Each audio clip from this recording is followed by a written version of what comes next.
Hi everyone, it's Sarah, your leadership and career expert, and I hope you've had a great week. I hope you're all keeping safe and well.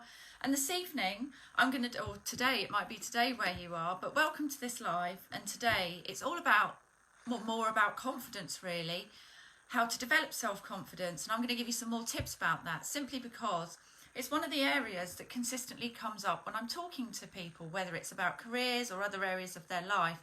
Confidence is a big thing that seems to come up. Now, just before I start, I've got a confidence audit. It's a confidence quiz. It takes a few minutes and it's just a very yes-no exercise. And that's going to help you really understand where your self-confidence is at the moment. And that's something you can keep, because confidence is something that can ebb and flow over time. Confidence is very much, relates and is a result of how we were brought up and how we've been taught. So it does have its roots early on. And it's very much about how we think about ourselves and how we behave.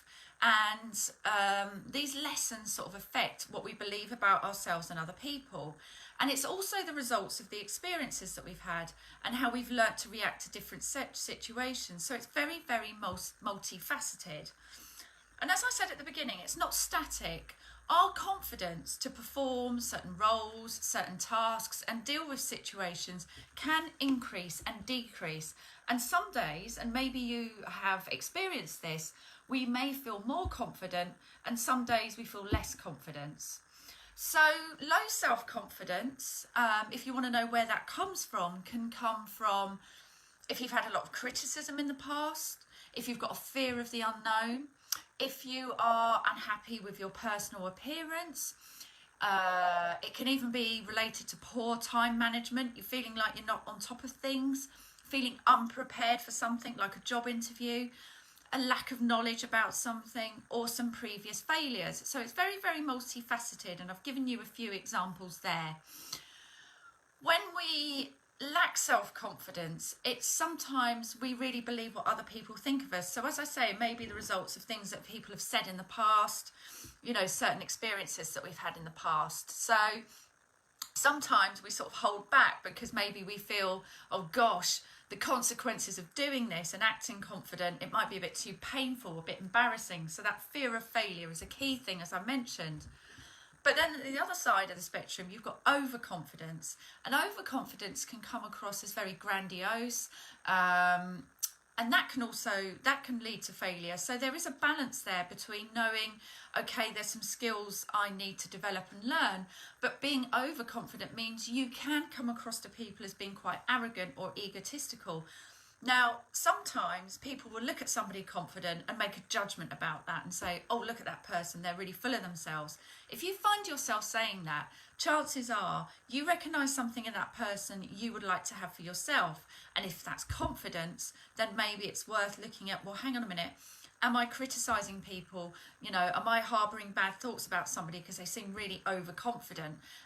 So just really check in with that, because that may mean actually, when we point the finger at other people, there's something within ourselves that we need to sort of examine, build up, experience, etc.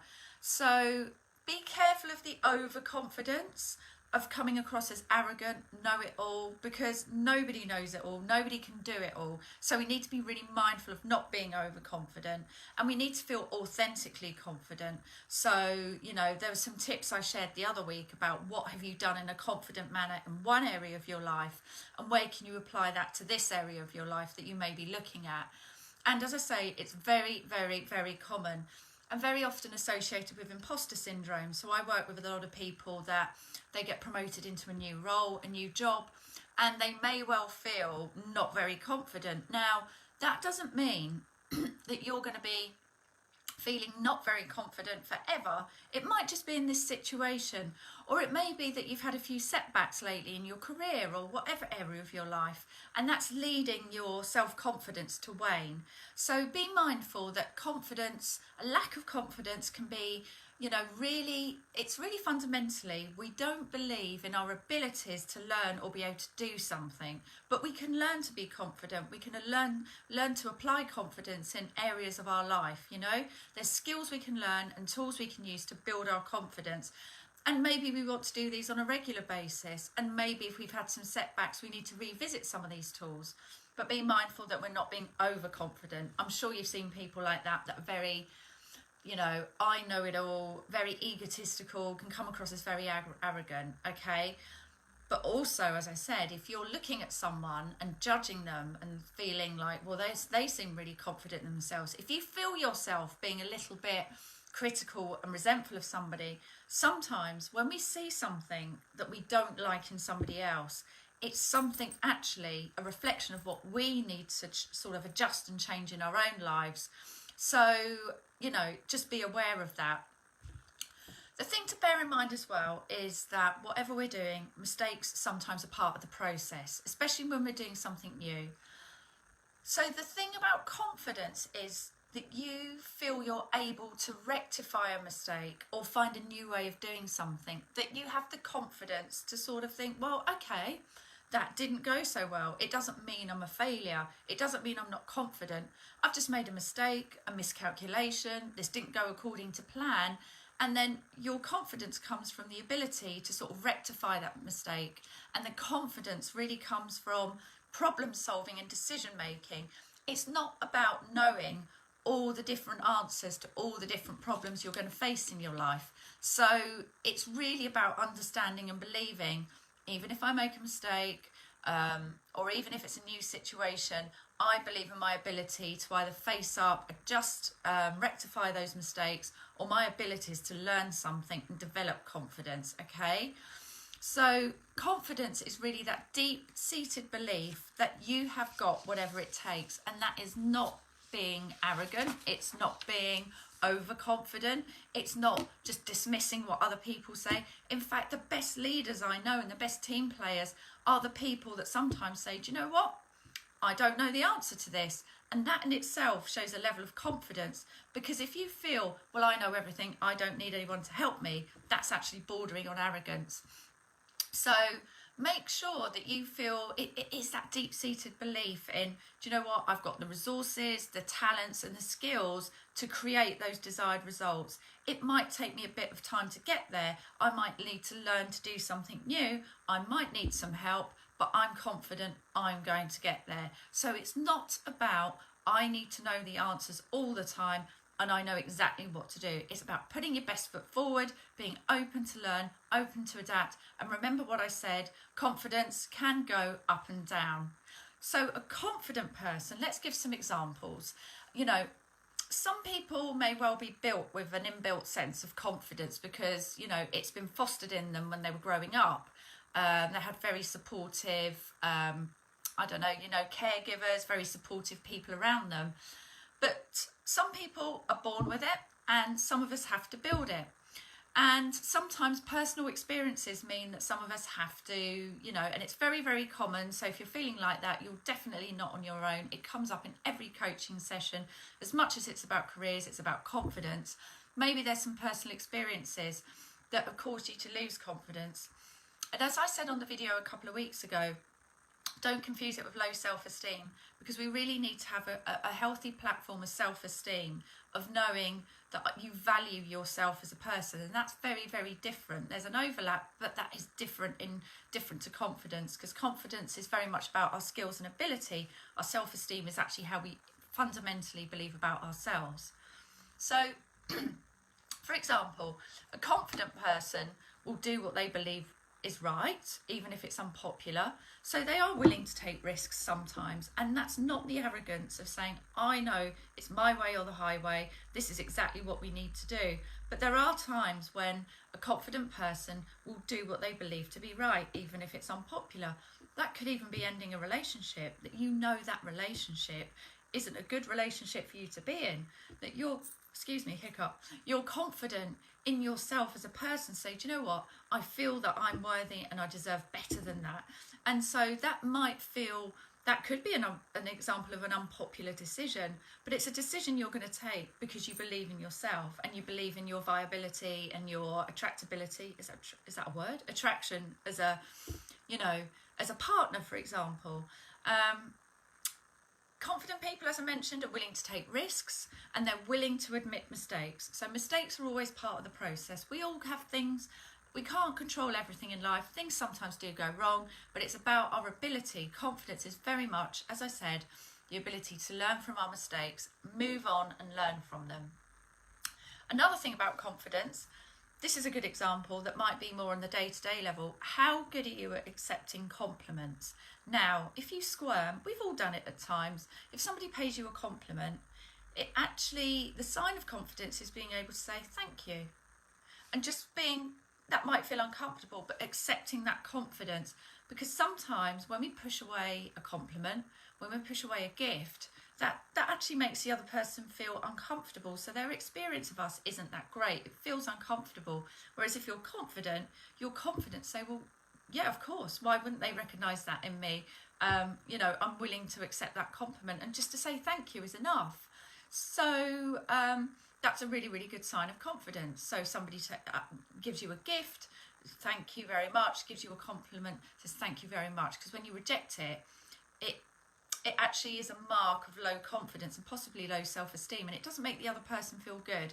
So if you want to start somewhere, start by accepting compliments, by saying thank you, or why not try paying other people compliments, but not just general compliments, such as, I think you're a really nice person, but say, you know, I thought it was really kind when you helped that old man out at the store. I really noticed that. So stuff that's meaningful, you know, that actually is, what's the word? I don't want to use the word validated, but it has some meaning to it. It's not just a throwaway compliment, so to speak. Now, a few other things that you can do to help your confidence is to make, you know, is to prepare and plan. So if you're going into a new job, a new role, prepare and plan for that. If you're going to an interview, prepare and plan for that. Use your nerves, use your fear as a bit of fuel to go, do you know what? I'm going to brace myself, I'm going to prepare for this interview. Because the chances are, if you're rushing around, you haven't thought about it, you haven't done your research, you haven't prepared, you're likely going to go rushing into that interview, and you're probably going to go in with a sense of not feeling confident, and then you might carry that feeling of not feeling confident into your next interview or the next one, because you might think, oh, that one didn't go very well. So if you're applying for a new job, for example, prepare for the interview. What do you want to say? Practice answer with friends and colleagues, or if you're on your own, in front of the mirror. If it's on Zoom or Teams, practice it with a friend, you know, because video interviewing is becoming more and more normal these days. Practice your answers. Are there things that will also help your confidence, such as, I know it's a bit difficult at the moment, but going to the hairdresser, trying on a new outfit. You know, I wouldn't necessarily suggest wearing it on the first interview if you don't feel comfortable, but, you know, think about what you would wear. Think about having a glass of water to hand, for example, in case you need time to pause and think about your answers. But think about different ways of preparing. Think about as well, if you're going to an interview, well, am I sure my Wi-Fi is working? Now, in the rare example these days that you're travelling to an interview, are you planning to travel? Or if you're at home, say for example you are still homeschooling, what do I do about making sure that the children are looked after, that I can really, really focus on this interview? If you're working at home and your partner or your husband or your wife is working at home, how do I really plan and prepare to have adequate space and a headspace for this interview? You know, as I say, if you're travelling, make sure you've got really, really your travel plans in place, because if you're prepared, that gives you a nice sense of confidence, and that can apply to any situation. So planning preparation is really key. Knowledge and training, so that can apply to an interview, it can apply to something else in your life, like an exam, going for a new job, changing your career. But do some research. If there's something that you want to do or you want to participate in, understand, you know, well, what skills and abilities do I have now, and what skills and abilities do I need to add to my armoury, if you like. You know, what tasks and roles are really necessary in this job? What courses may I need to take? You know, classic example, when parents have their first child, you know, they may feel not very confident because it's new for them, you know, or somebody going back to work after having children may not feel confident. So it's things like talking to someone that can help you, a friend, a relative, a mentor, a coach, doing some classes, reading books, visiting websites. Just really take ownership of building your own self-confidence, so you know that whatever, whether it's a job interview, whether it is about having a baby, you've done all the research, speaking to friends, reading, researching, etc. Taking training at work, if it is about evolving your career, but you feel, oh gosh, I'm just stuck in this job and I don't know what to do. Have a look at the training plans that are available. Develop a training plan with your manager to get you to where you want to be.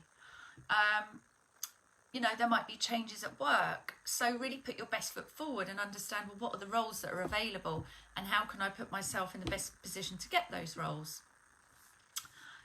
Hello, hi ladies, nice to see you. Positive thought, I talk about this a lot. Positive thought, believing that you can achieve something, and self-confidence is about that belief that you can learn, you can develop, you can be optimistic, you can develop new skills, you can plan and prepare for new experiences, but don't do it half-heartedly. Really convince yourself that you can do this, and it does take, a bit of work, a bit of effort. It might be saying positive phrases to yourself about, I'm really confident that I'm going to succeed in this new role. I'm feeling confident about this interview. I've talked before about visualization, visualizing what's going to happen if, all the way through the interview process. It may not work out like that, but if you've mentally rehearsed it, your brain's already got a map or a movie about how you expect this to go. And it really does work because our brain believes what we tell it, the pictures that we feed it. So it's really important to do that. So tell yourself lots of positive things. You can even write them down. And don't focus on past mistakes or weaknesses. You can have a look at them and think, okay, what would I learn? What would I do? What would I do differently? But that's a very empowering place to come from, rather than being sort of stuck in negative, damaging thoughts. So talking about strengths and weaknesses, why not do a bit of an audit about, well, these are my key strengths and these are my weaknesses. You can even discuss it with a coach, family or friends, and really accentuate the positive. And also think about, maybe there's some blind spots. Maybe you've had a review at work. A confident person will look at that and not sort of use that as an opportunity to start chastising themselves or caving in or giving up. They'll use it as an opportunity to grow and develop. And so find ways that if you think, do you know what, I'm not so good in this area, how do I improve or manage my weaknesses? It may well be in a job that there's areas that you're not really interested in doing, or somebody else is better at it. So that could be the solution, is that somebody helps you in those areas. Or you have somebody in your team that's really good at the stuff you're not so good at. So there's lots of things there, And as I said, we all make mistakes, and it's just about confidence is very much to remain optimistic and think, well, didn't quite go according to plan, but it's not the end of the world. It doesn't define who I am as a person, because I'm confident and I believe I can learn what I need to and move on. And try and generally, I know it's difficult at times, it's all been quite draining lately with the lockdown, but try and generally stay optimistic and positive. Have a positive outlook on life, because the more that we complain and the more that we criticise, what's going on in our life, the more that we criticise people, all we do is attract more of that into our lives, and it just sticks in our brain. So really, really try and have much more of a positive, cheerful, optimistic outlook on life. And it is a habit. You can develop that habit. It's not to say that sometimes we have a little moment, and that's fine. I'm a great believer in letting it out, letting it go, releasing. I call it clearing the path for success. Don't suppress those things, but then try and get yourself back up with exercise, positive self-talk, meditation, whatever it is, to really re-establish that cheerful frame of mind.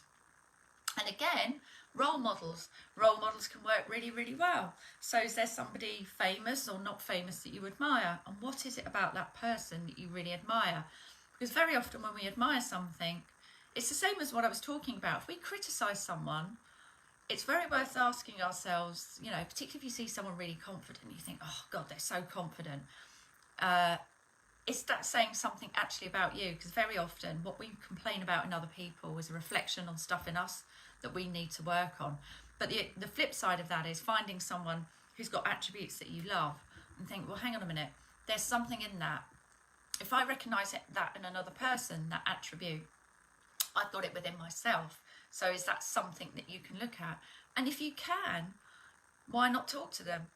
Why not talk to people? You know, have a mentor, have a friend, whoever it is, and sort of ask them, you know, how did you develop your self-confidence? Have you always been confident?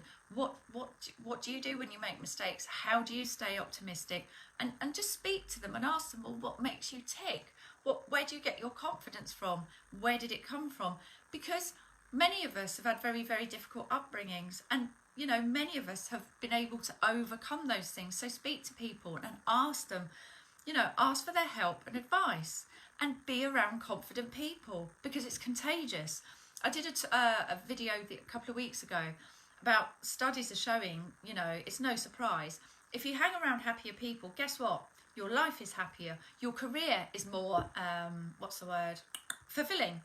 So be around confident people. Let's not hang around energy vampires, because if you hang around people that are very negative, I don't know if you've had that, and it's always moaning, never taking accountability. It can be very, very draining. Hang around confident people. Watch videos of confident people. Speak to confident people. Ask them how they get their confidence. You know, confidence is sometimes a bit like driving a car. So I don't know about you, but when you pass your driving test, you pass your driving test. It's after the test that you learn how to drive. So you're very aware that something is new to you when you're driving your car for the first time or doing something new. But you just try and you try and you try and you practice. So if you think about it, a learner driver is not going to be potentially as confident as someone that's been driving for years, you know, and somebody that maybe's had an accident will have their confidence knocked. But, you know, just accept that and see how you can move on and gain that experience and take first steps to rebuild that confidence. I just used the driving example because I think we can all remember days when, you know, I remember when I first started driving, I was like, you know, I'm actually on my own here driving this car, a long time ago, by the way. But anyway, it's a really good example to think about that. Think about if you drive or you do a hobby. You know, I was really nervous about that. When I did my first scuba dive, even though I was in a swimming pool, I was still really nervous. And my ability to carry on, to learn, to develop my skills and to practice helped build my confidence. And as I've said before, if you build confidence in one area of your life, very often it carries on into other areas of your life. The other point I wanted to make was around assertiveness. And sometimes assertiveness gets a bad press because people think being assertive is being aggressive. It's not. Assertiveness is really healthy. On the one end of the spectrum, you've got passive, people that never speak up. You might have had boyfriends or partners like this. They never say anything, and then a year later, they're fed up with you and want to leave.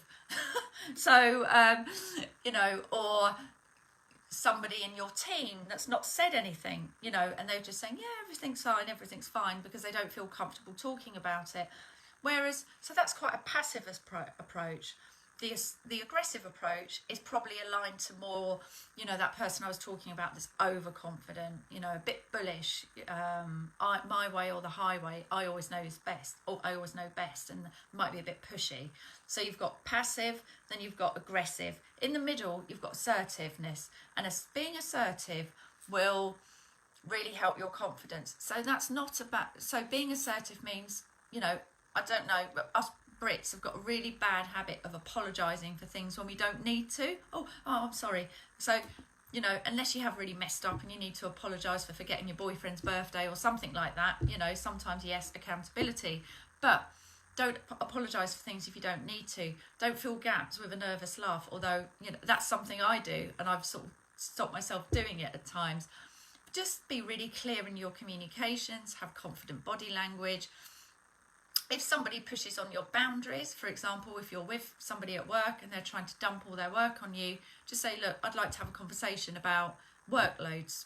You know, I want to come to an arrangement where, you know, we are managing our own workloads and you're looking after your workloads. So that is very much aligned to confidence. And again, a bit like driving the car, it might feel a bit scary. It might feel a bit scary to start with, but if you've never tried it, do it. And I perhaps should do a video on assertiveness, because it gets such a bad press. It's not about being aggressive.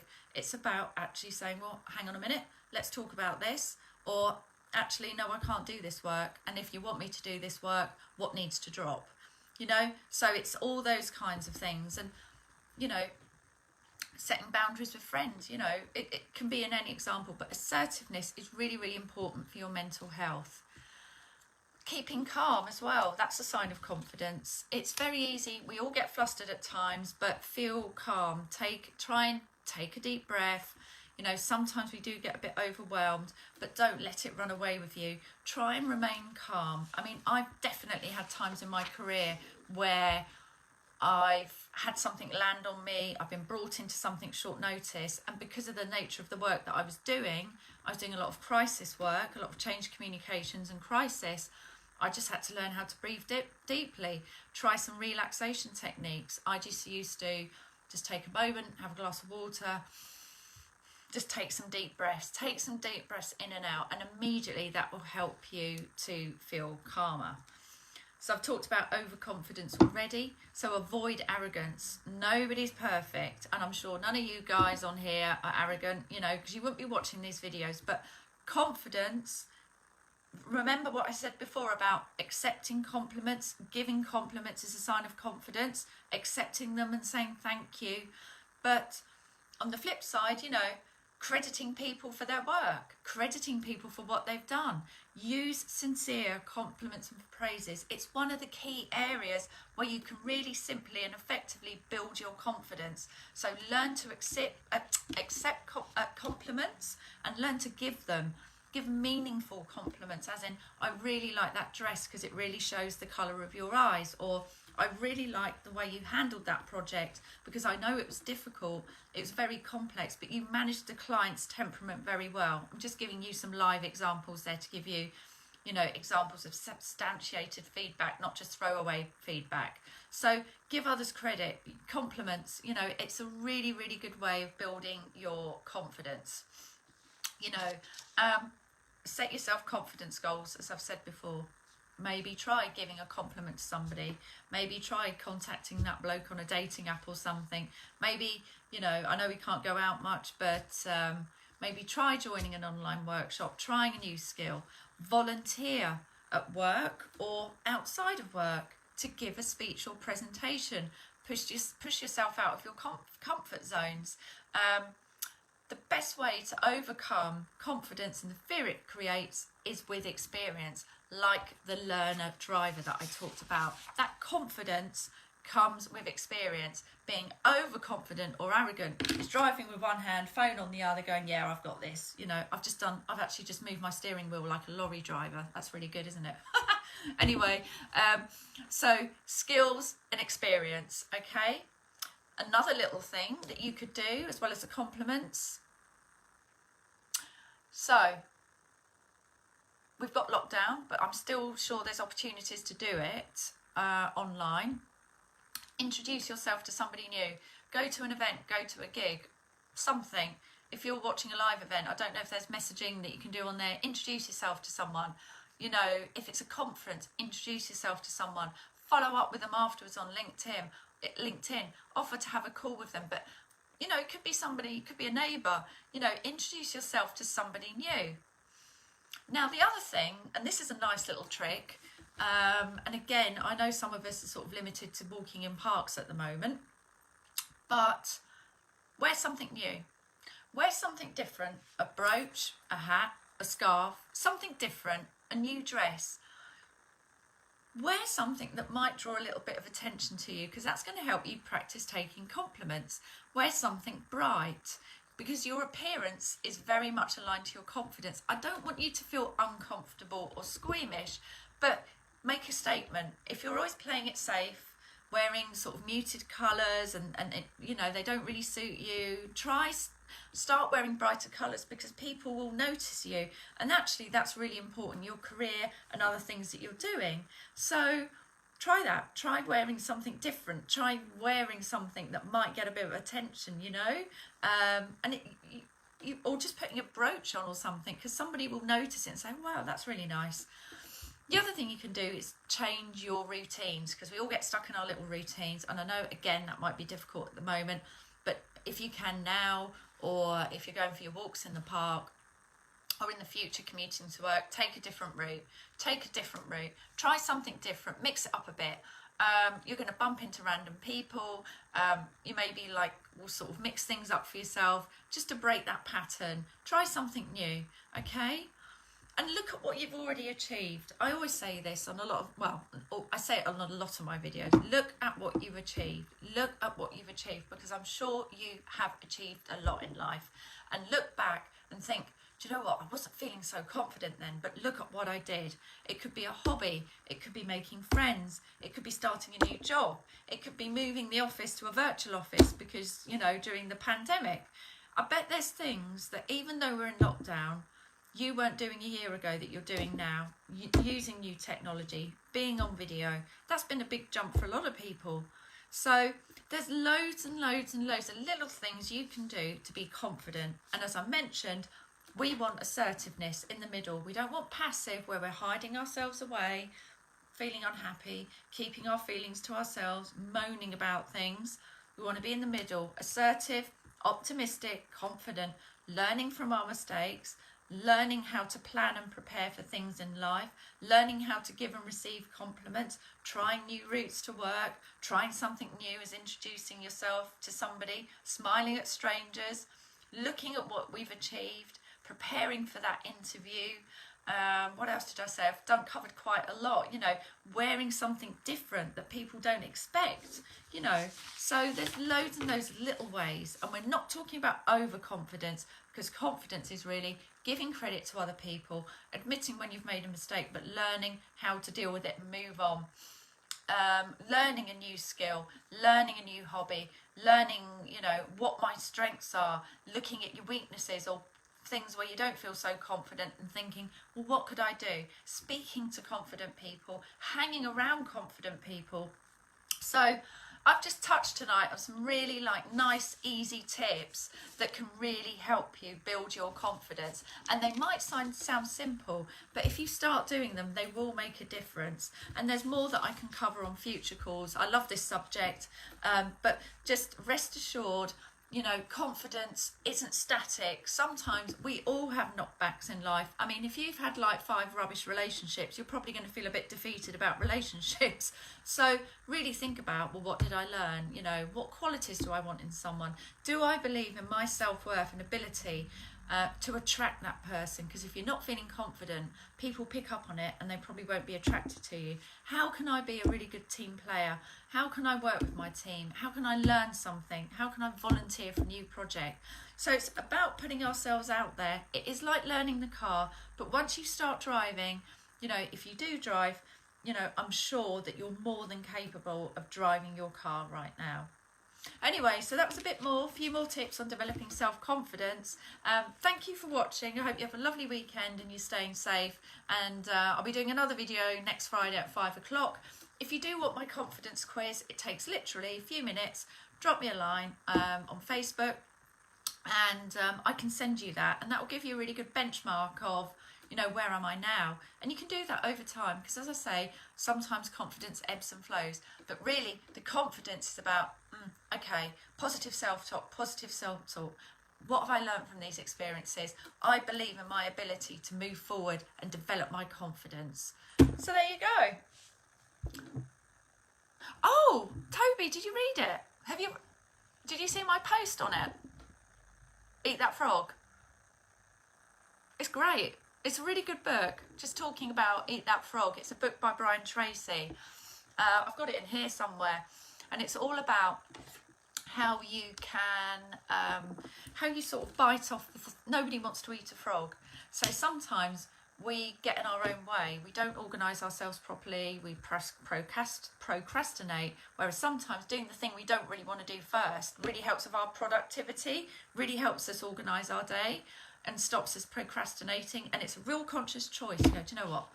I don't want to do that, but do it first. Break tasks down into chunks. So fab. It's a really good book, Toby, and it's one of those books I refer to it time and again, and I'm always recommending it. So fab. I think it's quite a small book, so I think it's quite a thin book actually, but it's something, you know, when you're out and about, if we ever get that far, you can probably pop it in your bag and you know, read it whilst you're going about your day. But it's a really good book, really nice, easy read, lots of practical tips. Oh, much right, yeah. Eat That Frog. You can get it on Amazon. You can get it anywhere. In fact, you can probably. I think I bought mine second hand. I tend to buy my books second hand off of Amazon because you can get them at really good prices. You can probably get it. I don't know if you've got Audible. Probably get it on Audible. The guy that wrote it is called Brian Tracy. Tracy is his surname, and if you look him up, he's absolutely fantastic. A leadership expert, does a lot about leadership, time management, productivity. He's absolutely super.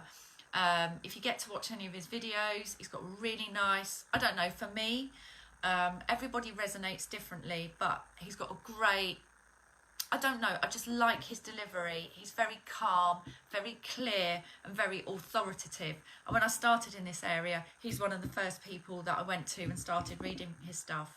So definitely recommend that book. I absolutely love frogs. They're one of my favourite things, so I'd never eat one anyway, even if I do get to France after lockdown. Anyway, have a great weekend, guys. Have a great evening wherever you are in the world. Stay safe. Lots of love. Take care. Bye.